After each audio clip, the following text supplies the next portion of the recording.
नमस्कार दोस्तों, आप सभी का स्वागत है। और हमारे साथ हैं हम सबके प्रिय डॉक्टर सतीश त्यागी जी। नमस्कार। त्यागी जी, मैं स्कूल में पढ़ता था उन दिनों, और उन दिनों हम गांव से शहर में बस में जाते थे। बस में बहुत सारे लोग ऐसे ऐसे करते मिलते थे, तो पूछने में पता चला कि ऐसा करने से बाल काले हो जाते हैं। और ये फॉर्मूला दिया बाबा रामदेव ने। बहुत सारे लोगों को ऐसे ऐसे करते मैंने देखा, कई साल देखा, पर किसी के काले बाल हुए नहीं देखे।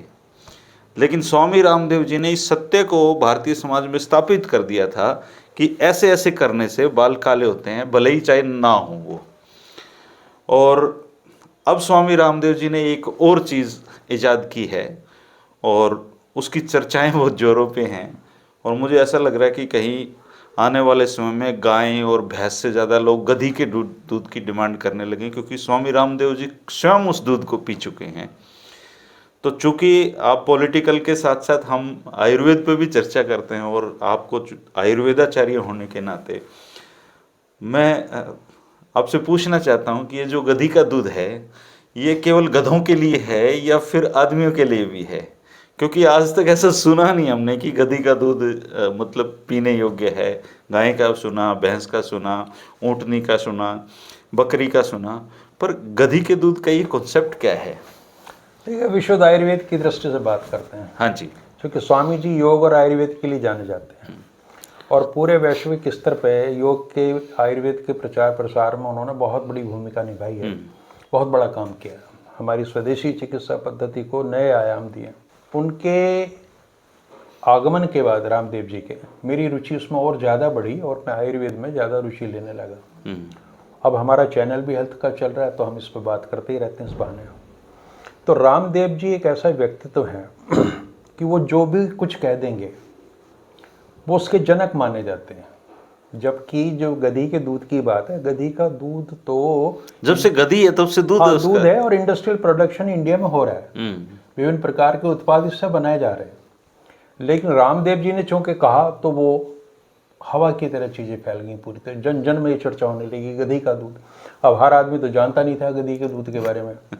तो लेकिन इसके पीछे उनकी एक मंशा रहती है। रामदेव जी एक राजनीतिक व्यक्ति की तरह कभी भी कोई ऐसी बात नहीं करते शुरू जिसके पीछे कुछ निहितार्थ ना हो। तो उनका कुछ और कहानी उनके पीछे है, जिसके हम बाद में चर्चा करेंगे।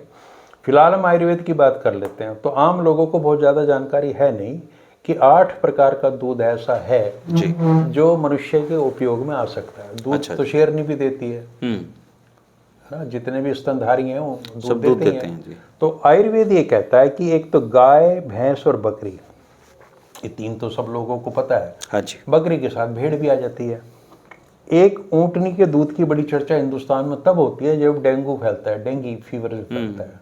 उस समय ये कहा जाता है कि इससे प्लेटलेट्स बढ़ते हैं। ऊँटनी और बकरी का भी जी, बकरी का उस समय ज़्यादा बिकता है दूध। और अब हथनी का दूध भी होता है, लेकिन वो इस्तेमाल में तो है नहीं। और घोड़ी का भी और गधी का भी।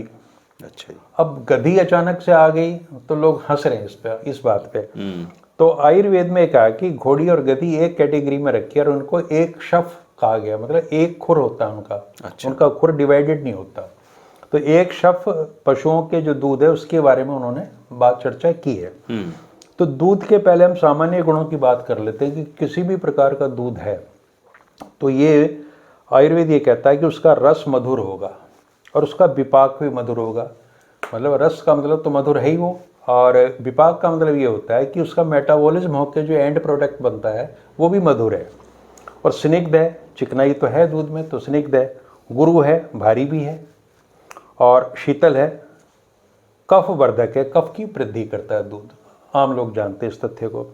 और वात पित्त नाशक है, अगर शरीर में वायु और पित्त का प्रभाव ज़्यादा बढ़ गया है तो उसका ये दमन करता है, शमन करता है। ब्रस्य है, ब्रस्य का मतलब होता है कि सेक्सुअल पावर को बढ़ाता है दूध। ये भी आम लोगों को समझ है इस तरह की। धातु वर्धक है, जो हमारी धातु है शरीर की, जो पौष्टिक चीज़ें हैं, जैसे वैसे तो 7 धातु आयुर्वेद में, रक्त, मांस, मेद, अस्थि, मज्जा, शुक्र वगैरह, वो है। और अल्टीमेटली इसको ओज के लिए हितकारी माना गया। जो सप्त धातुएं हैं, जो मैंने बताया, रस से आपका जो क्रम चलता है शुक्र तक, इसका परिणाम अंततः होता है ओज। ओज मतलब जो आपके चेहरे पे तेज ग्लो नजर बढ़ता है। आता है, ओज आती, ग्लो आती है। ये सारे दूध की पहचान है। तमाम दूधों की पहचान है। अब हर एक प्राणी का जो दूध है उसमें थोड़ी थोड़ी भिन्नता सब जगह है। जी। तो गधी के दूध को जो है, जैसे हमने बताया कि शीतल होता है, लेकिन गधी का दूध उष्ण होता है, गर्म होता है, लघु होता है। ये दूध हमने भारी बताए थे, सारे आम गुणों में भारी था, लेकिन यह लघु है। और शाखाओं के बात दोष का नाशक करता है। शाखाएं होती हैं हमारी, जैसे टांगे हैं, हमारी भुजाएं हैं, और रक्तादि धातु हैं, और त्वचा है। इनमें अगर बात दोष हो जाए, बात प्रकुपित हो जाए, तो उसमें गधी का दूध आयुर्वेद में ये कहा गया है कि लाभकारी है। और ये कुछ खट्टा सा होता है, और इसमें लवण रस भी होता है। अब जो आपने कहा कि इसको गधे ही पीते हैं, कि आयुर्वेद ये कहता है कि इसे पीने से आदमी में गधापन आता है। आयुर्वेद कहता है? हाँ, आयुर्वेद में लिखा है कि ये जड़ता पैदा करता है। और ब्रैकेट में अष्टांग संग्रह में और अष्टांग हृदय में, दोनों में ये वर्णन है कि जड़ता के ब्रैकेट में उन्होंने लिखा आलस्य, और दूसरी चीज है बुद्धिहीनता का कारक। अच्छा जी। अब दर्शक तय कर लें। ये आयुर्वेद में लिखा है। आयुर्वेद में बाकायदा ये चीज लिखी है कि ये इसका दूध पीने से बुद्धिहीनता पैदा होती है। तो क्या देश में बुद्धिहीन तैयार होंगे गाय का दूध पी? देखिए, ये कह के हम किसी की भावनाएं आहत नहीं करना चाहते, लेकिन आयुर्वेद में ये जिक्र है, बिल्कुल है, लिखित में है कि इसको पीने से जड़ता पैदा होती है। जड़ता मतलब शारीरिक और मानसिक दोनों है। आप पड़े सुस्त है, ऐसी आलस्य है, प्रमाद है, और बुद्धिहीनता मतलब बुद्धि का शरण धीरे धीरे करता रहेगा। तो जो लोग ये मान के खुश हो रहे हैं, तो देखिए अमीर आदमी ही इसको अफोर्ड कर सकता है, पहली बात तो ये। गरीब आदमी पिएगा नहीं, तो इसलिए बुद्धिमान बना रहेगा वो। और अगर जो लोग इसको पीने पे पिल गए इसी तरीके से, तो उनकी जो इडियटनेस है वो बढ़ती चली जाएगी, बुद्धिहीनता बढ़ेगी। तो आपने जो शुरुआत की थी ना, वो हंसी की बात नहीं थी। मैं सोच रहा था ये तो सही बात लिखी है, आयुर्वेद में तो है ये।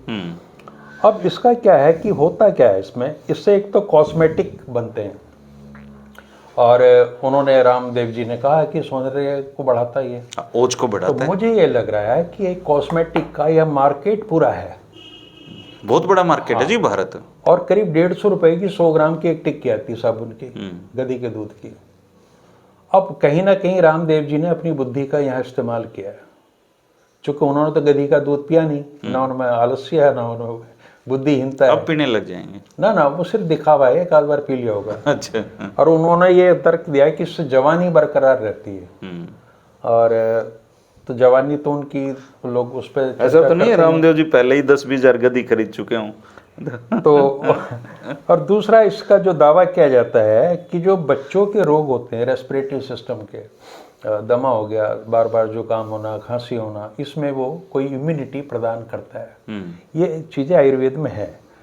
तो ये सब तो आयुर्वेद का कहना है। अब मॉडर्न मेडिकल साइंस में भी इस पर रिसर्च हो रही है। अच्छा जी। तो उनका ये कहना है कि power house of essential nutrients है, कि जो भी हमारे खनिज है, मिनरल्स हमें चाहिए बॉडी में, वो भरपूर मात्रा में इसमें है। जिसमें विटामिन ए भी है, vitamin B1, B2, B6, vitamin D and vitamin E.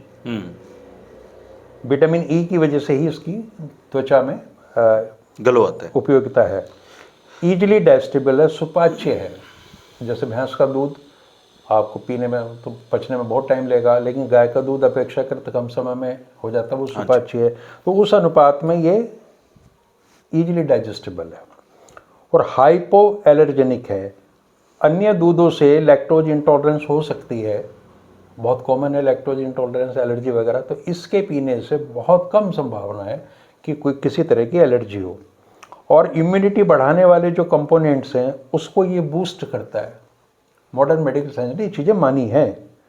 Body में ताकत देता है और रिंकल्स फ्री ये है कि इसके पीने से त्वचा में झुर्रियाँ नहीं पड़ती।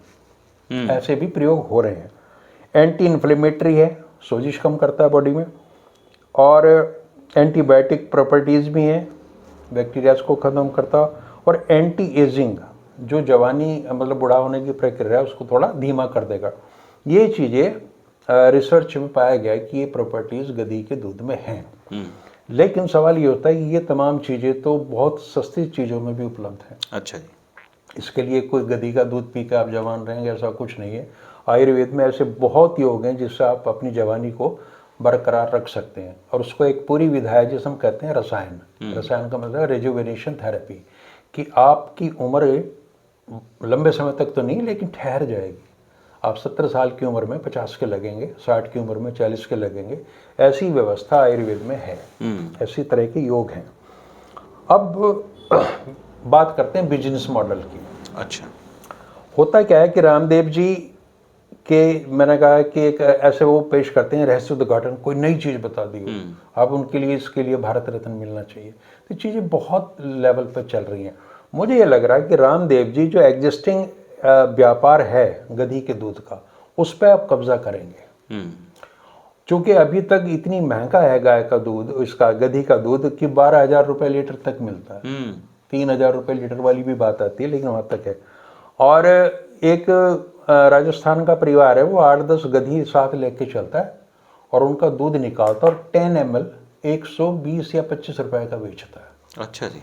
और लोग उसके इंतजार करते हैं, वो गली मोहल्ले में आवाज़ देते हुए गधी का दूध, हाँ, गधी का दूध ले लो, गधी का दूध ले लो।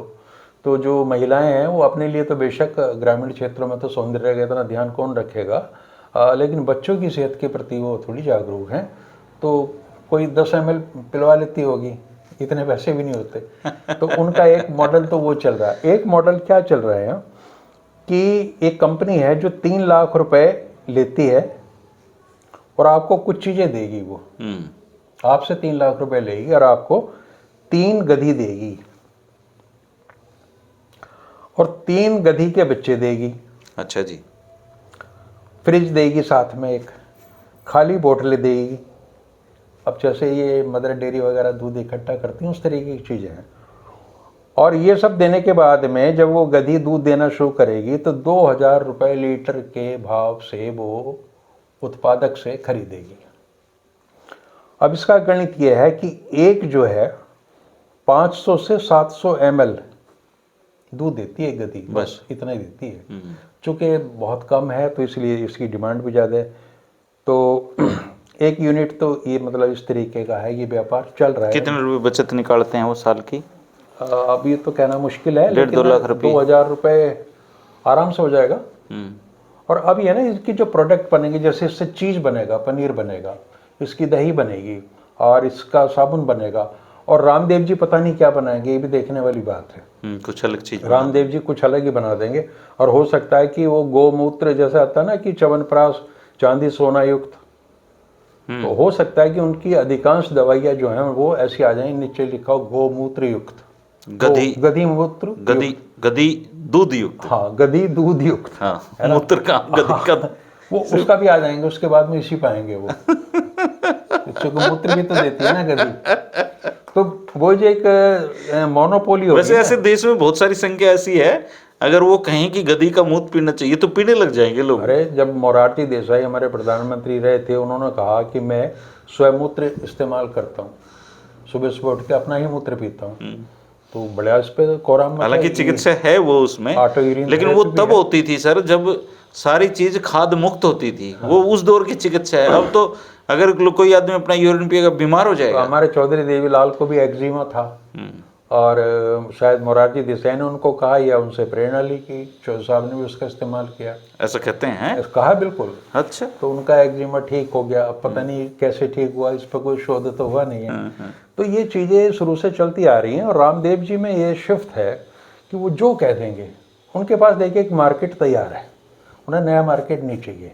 उन्होंने योग के जरिए एक ऐसा अपना एक उपभोक्ता वर्ग खड़ा किया है करोड़ों लोगों का। हालांकि अब वो मतलब उतना पीक पे नहीं है, बाजार में, मार्केट में बाबा बहुत आ गए हैं। वो डाइवर्सिटी करते हैं और उनके रेट बहुत कॉम्पिटिटिव हैं। कुछ चीज़ों के रेट वो औरों से ज़्यादा रखते हैं और जिनकी खपत बहुत ज़्यादा उसके कम करते हैं। आज मतलब एज ए इंडस्ट्रियलिस्ट और बिजनेसमैन तो रामदेव को कोई चुनौती दे नहीं सकता, इतना उनमें उनको महारत हासिल हो गई है और वो नए नए प्रयोग करते रहेंगे। अभी उन्होंने एक चीज़ और देखी है, उन्होंने कहा कि जो पानी हम ये आरओ वाटर पीते हैं, इसका पीएच लेवल बहुत कम है और इसके मिनरल्स ख़त्म हो जाते हैं और ये किसी काम का नहीं रहता।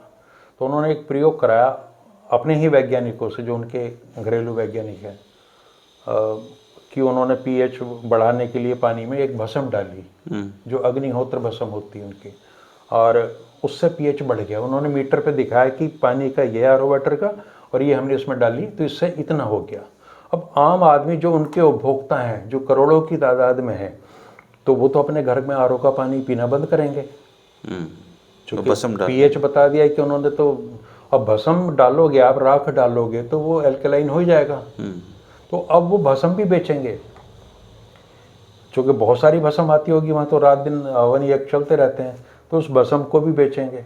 तो इतना बड़ा मार्केटिंग का एक्सपर्ट जितने रामदेव जी हैं भारत में, पूरे विश्व में आपको नहीं मिलेगा। मतलब हर चीज़ में कुछ ना कुछ गुण खोज के वो बेच देंगे। और अभी तो आयुर्वेद के खजाने में बहुत चीज़ें हैं, अभी तो शुरुआत हुई। कोई और निकाल के भी बेच दे। हाँ, अब देखिए, लेकिन भरोसा चूंकि उन पे, वो संस्कृति के नाम पे एक बार जीन्स का बड़ा विरोध करते थे, फिर अपनी जीन्स बना दी जी, स्वदेशी। तो स्वदेशी के नाम पे वो क्या चीज़ बना देंगे, कुछ नहीं कहा जा सकता। वो कब कोई आयुर्वेद का गर्भ निरोधक बना दें या कोई ऐसा टूल बना दें, कुछ नहीं कहा जा सकता। क्योंकि अब वो काले धन की बात नहीं करते, कोई पेट्रोल सस्ता करने की बात नहीं करते। कुछ नहीं, वो तो आपको देखा नहीं, वो बात कहने के बाद कैसे हंसते हैं। हाँ, बड़ी लंबी हंसी हंसते हैं। उस हंसी में ये सार छिपा, तो देखा कैसा बेवकूफ बनाया तुम्हारा।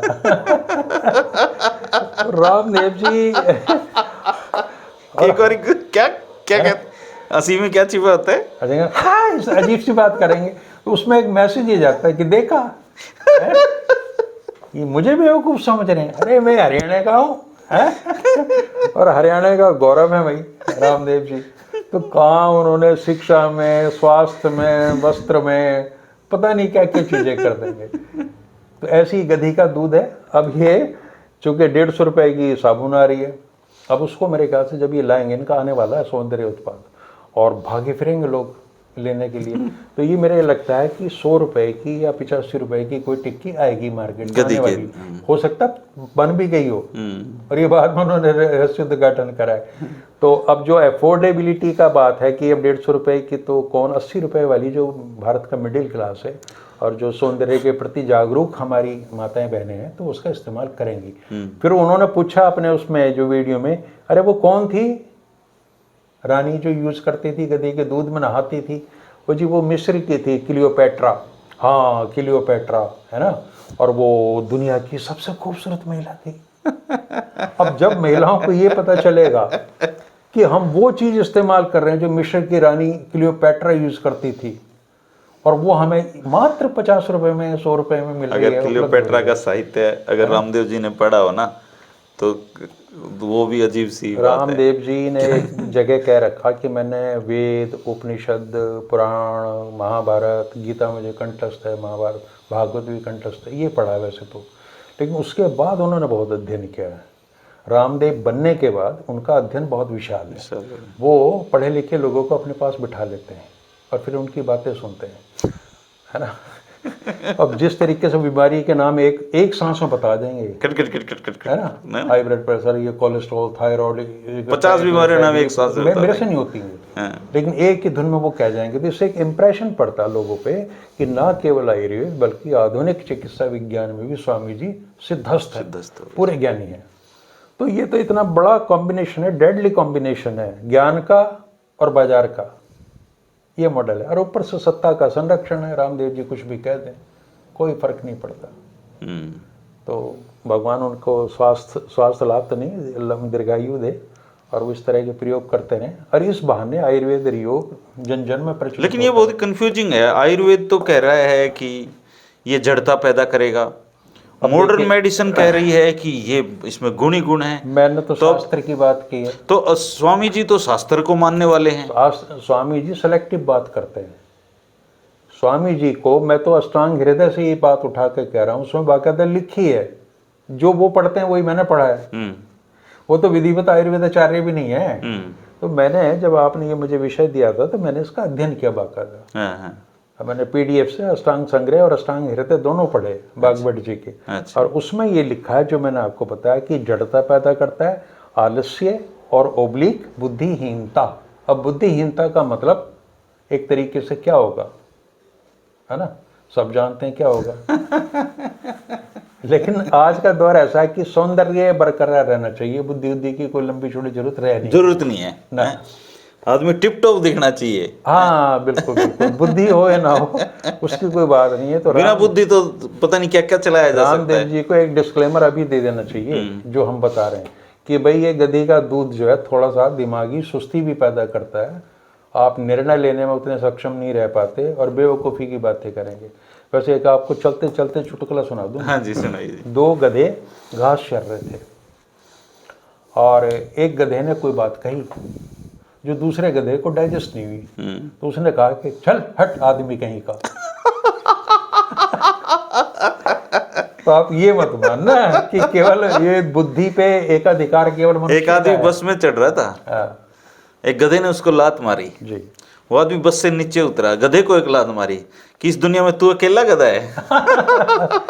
और एक और है, गधी का जो नाम है ना, उसका नाम स्वामी जी ने पूछा था अपने सहयोगी से क्या नाम है भाई, उन्होंने कहा जैनी। हाँ, तो गधी धीरे धीरे हट जाएगी और जैनी आ जाएगी। अच्छा जैनी। जैनी का साबुन, जैनी का मक्खन, जैनी का पनीर, जैनी का ये, जैनी का च्यवनप्राश, जैनी का ये। तो यार बहुत कर्तव्य गाय के बाद अब गधी हाँ का दौर है ये। अब वो माता जी भी कहें किसी दिन गधी मत, उन्होंने कहा ना उसका नाम रखा है वैशाख नंदिनी। हाँ गधे को वैशाख नंदन कहते हैं, तो वैशाख नंदिनी ये भी हो सकता है कहीं ब्रांड, दूध का ब्रांड ये ना हो। वैशाख नंदिनी। हाँ हाँ, बहुत तेज आदमी है और पूरी योजनाबद्ध तरीके से वो हैं, उनकी बातों को वैसी नहीं कि उन्होंने ये इकट्ठे कर लिए लोग और गधी का दूध ये दिखा के पी भी लिया।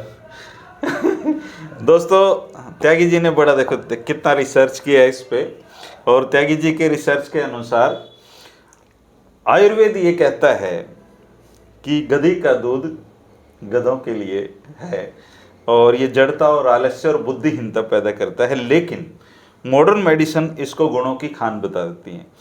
और वैशाख नंदिनी गधी को कहा जाता है, तो हो सकता है वैशाख नंदिनी आने वाले समय में घरों में आ जाए और बहुत सारे ब्रांड अब दिखाई देंगे। और जिस 8 प्रकार के दूध आयुर्वेद में लिखे हुए हैं, उन्होंने स्वामी ओमानंद जी ने भी ये वर्णन किया है दूध का। तो इन दूध में से एक दूध घोड़ी और गधी का भी है, लेकिन स्वामी जी ने गधी पसंद आई है स्वामी जी को, और जो उनको मानते हैं वो उनकी बातों को भी मानते हैं। लेकिन आप फैसला कर लीजिए कि आपको आयुर्वेद पे जाना है या मॉडर्न मेडिसिन पे जाना है या स्वामी इन मिला जुला इन पे स्वामी रामदेव जी पे जाना है, ये फैसला तो करना है आपको। लेकिन ये सही है कि गधों के बाद अब गधी का दौर भी आने वाला है।